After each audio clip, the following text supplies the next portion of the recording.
आज हमारे साथ एमसीडी के नेता विपक्ष राजा इकबाल जी हैं और हम आपकी भेंट करवाते हैं। सर बहुत बहुत स्वागत है सर आपका न्यू इंडिया न्यूज़ पे। विपक्ष से चर्चा नहीं करी, ना बीजेपी से चर्चा करी, ना कांग्रेस भी करी कि हमसे चर्चा नहीं करी, आप सब भी आपने ये बात उठाई। और एक अहम बात ये कि कट मोशन जो है सर, क्या कहना सर? देखो ऐसा है कि बजट का एक प्रोसीजर फॉलो हमें करना पड़ता है। ना इन्होंने बजट का कोई प्रोसीजर को फॉलो किया और ना ही जो ये कट मोशन लेकर आए ये लोग, उसमें सीधा सभी निगम की जो ताकत है, सभी कमेटियों की ताकत ये केवल महापौर महोदय को देना चाहते हैं, जिसका हम विरोध कर रहे हैं।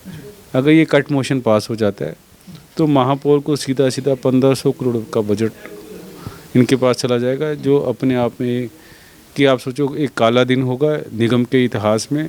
Standing committee, ward committee, education committee और सभी जो संवैधानिक कमेटियां हैं वो अपने आप में जीरो हो जाएंगी। आपके कहने का मतलब ये है कि सर अभी तक, क्योंकि हमने देखा है कि 1 साल हो गए स्टैंडिंग कमेटी नहीं बनी है, पॉइंट नंबर 1।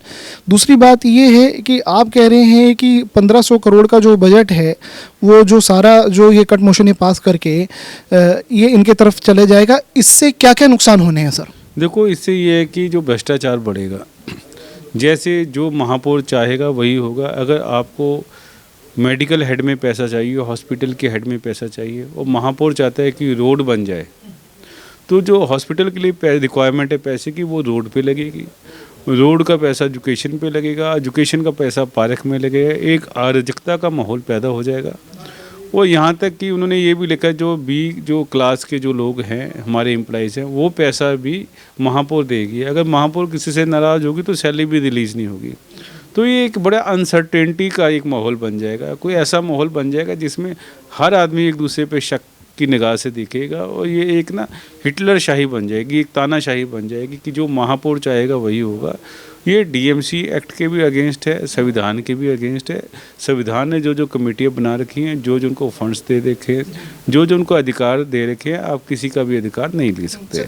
मेरा अगला सवाल यही था सर कि जो आप, क्योंकि आप भी पूर्व में सर आप पुराने हैं और बहुत अनुभव आपने एमसीडी को लंबा समय दिया है, मेयर भी आप रह चुके हैं सर। तो जो एक परंपरा होती है एमसीडी की, जो थोड़ा सा ना दर्शक जानना चाहेंगे कि एमसीडी की बजट की क्या परंपरा होती है, किस तरह से तैयार होता था, लेकिन हो क्या रहा है, उस पर क्या कहते हैं? देखो ऐसा है कि जो बजट है सबसे पहले ये कमिश्नर साहब पढ़ते हैं, कमिश्नर साहब अपना बजट देते हैं, उसके बाद वो बजट वार्ड कमेटी में जाता है। वार्ड कमेटी में जो निगम पार्षद है वो अपने एरिया के हिसाब से जो उनकी रिक्वायरमेंट है, मान लो कहीं पर कम्युनिटी हॉल बनना है, कहीं पर सड़क बननी है, कहीं पर कोई बड़ा पार्क बनना है, तो वो अपने बजट देते हैं। उसके बाद ये सब बजट हैं, ये सब जाते हैं जो स्पेसिफिक जो कमेटियाँ बनी हुई, जैसे मान लो हॉर्टिकल्चर की कमेटी है, आपका एजुकेशन कमेटी है, मेडिकल कमेटीज़ हैं, तो वो सारी कमेटियाँ अपना अपना बनाती हैं। तो उसके बाद ये सारे बजट मिलकर जो भी बनता है ये सारे स्टैंडिंग कमेटी में जाते हैं, उसको सम अप किया जाता है। उसके बाद वो हाउस में एक ओपन डिस्कशन के लिए आता है, डिस्कशन के बाद उसको पास किया जाता है। यहाँ पर कुछ भी ऐसा नहीं हुआ, ना कोई स्टैंडिंग कमेटी थी, ना कोई वार्ड कमेटी थी, ना एजुकेशन कमेटी थी, ना कोई एडहॉक कमेटीज़ थी। कुछ भी ऐसा काम नहीं किया गया जिसमें निगम के जो पार्षद थे उनकी इन्वॉल्वमेंट हो। सीधा तौर पर ये एक तानाशाही सर। एक अहम बात और आपसे समझना, क्योंकि भारतीय जनता पार्टी के नेता विपक्ष होने के नाते सिंगल लाइन में आप, इससे सबसे बड़ी क्षति जो है दिल्ली की जनता को क्या होगी, उससे क्या नुकसान? देखो निगम टोटली कोलैप्स कर जाएगा, निगम का सिस्टम फेल हो जाएगा।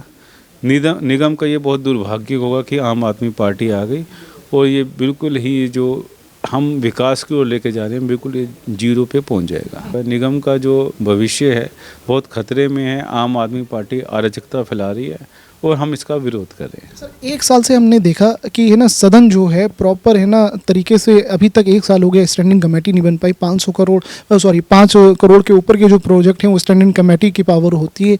इन सब से तो अल्टीमेटली तो पार्षद किसी भी पार्टी का हो, लेकिन काम तो जनता के रुक रहे हैं, नुकसान तो जनता का हो रहा है सर, क्या कहना? देखो जनता का नुकसान तो हो ही रहा है, इंस्टीट्यूशन निगम का भी नुकसान हो रहा है और पार्षद की जो रेपुटेशन है वो भी ख़राब हो रही है। कुल मिलाकर जनता भी घाटे में है, निगम भी घाटे में है और निगम की रेपुटेशन भी ख़राब हो रही है। आप सजेशन क्या देना चाहेंगे? आप जिम्मेदार पद पे होते हुए आप क्या कहना चाहेंगे, क्या होना चाहिए? देखो, जनता ने आपको खुले दिल से वोट दिया, आपको जनता को के प्रति खुले दिल से समर्पण भाव से काम करना चाहिए।